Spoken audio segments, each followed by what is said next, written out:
Today we have another great tour with Andres.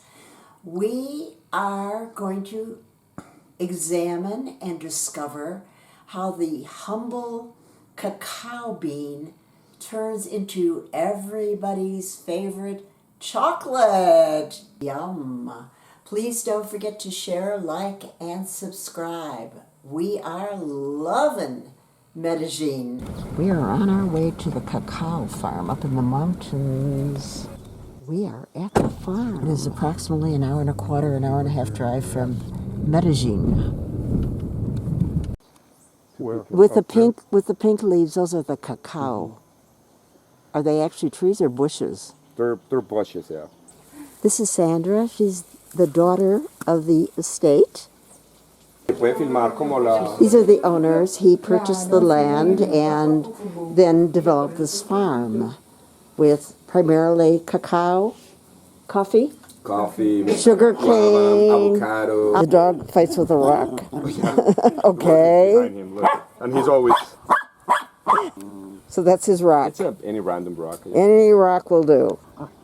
Beautiful up here.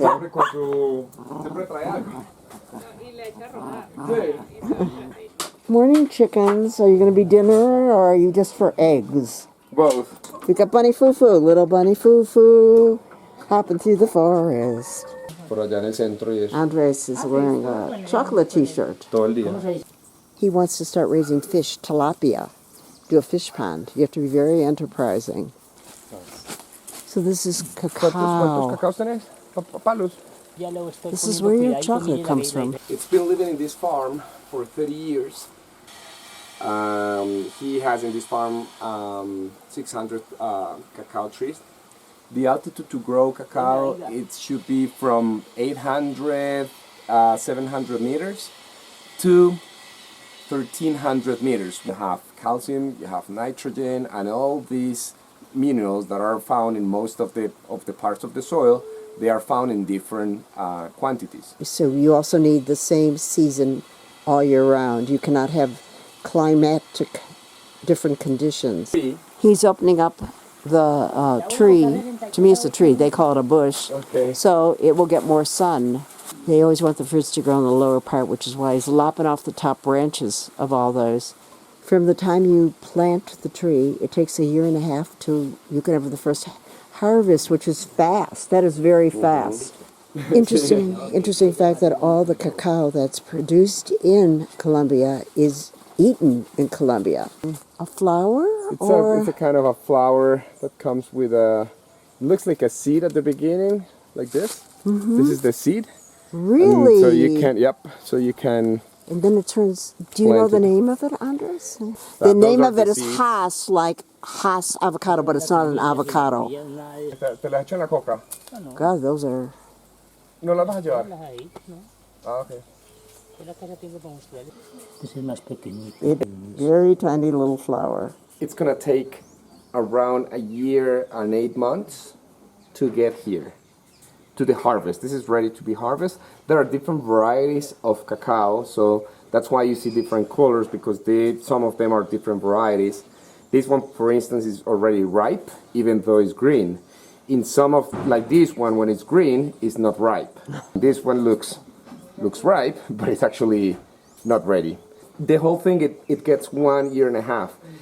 You have to put the seed like this, inside the germinator in this direction. So you see that there's like a wider part and there's like a narrow part. So the narrow part goes inside.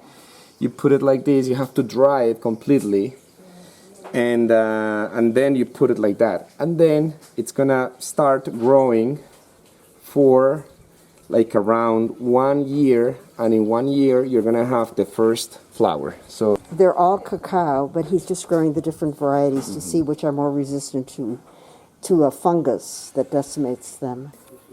Lunch prepared by the family is included in the cacao tour, and I'm waiting for Andres. So you could tell me what everything is. I mean, these are obviously beans. But potato salad, plantain, rice, and this is the chicharrón. Chicharrón. Which is pork. That's pork. Chicharrón is primarily pork fat that's fried crispy. It always makes me laugh because we are always cutting the fat off everything, whereas in Colombia it's the most popular food. And this is sugar cane with lemon, real sweet. Is that wild or is that tame? I mean, he lives around. He flies around these houses. But it's a what? It's a what? What is it called? Charri. It looks sort of like a turkey, but it's not a turkey. And actually it flies. It can fly a lot. That looks like my knee. Looks like my kneecaps.